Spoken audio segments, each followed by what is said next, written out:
Guys, gagawa tayo ng buns. Ito yung all-purpose flour. All-purpose flour. 3 cups. Ito kasi mano-mano lang guys. Ang buns. Lagyan natin ng tubig. Sana hindi kumalpak na. Kasi sa mano-mano tasyado ako guys. 1 teaspoon salt. 1 cup sugar. 3 cups na naman ito.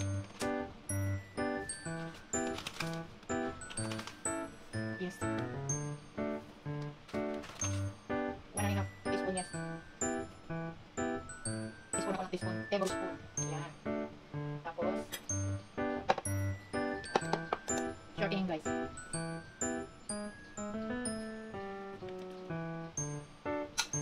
Pampadulas. Alam mo ba yung pampadulas? Ito kasi ano lang, pagkain lang ba?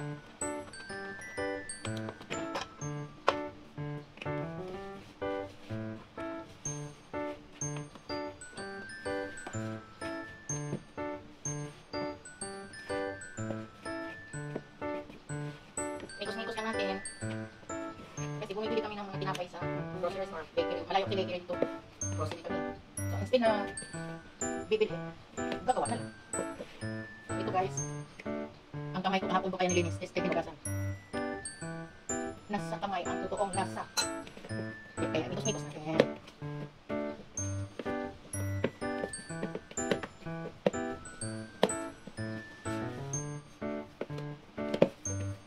Ito na guys.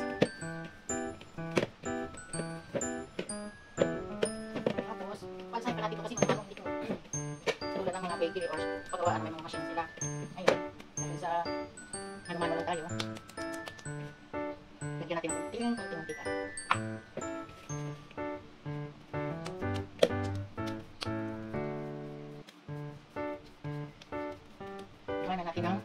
Gawin natin ng 45 to 1 hour.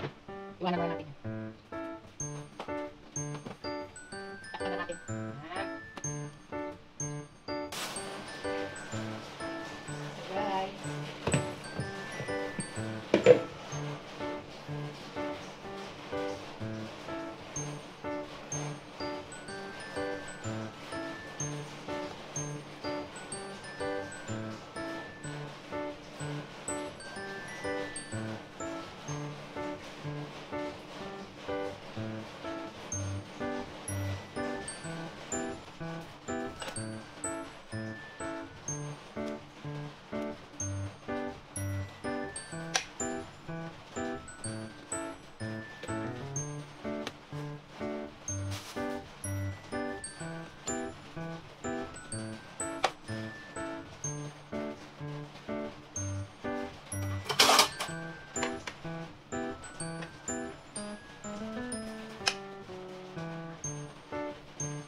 Yan.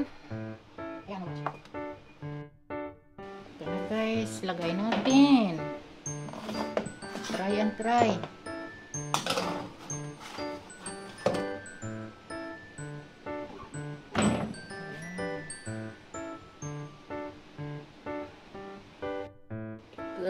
finished product ko, guys.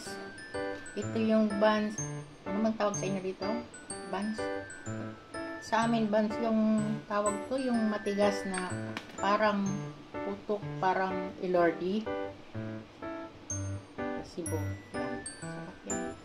Tapos, binalhan ko na rin siya ng pandesal. Nagluto ako uli ng pandesal dahil nagustuhan ng bata. Yan. Ito yung pandesal. Ito. Tapos, ito yung tawag sa amin Cebuano, ilordi buns. Yan. Ito guys. Yan. Diba? Sarap. Yan. Thank you for watching, guys. Ito yung ano, bang ginagawa ko. Pandesal, mainit.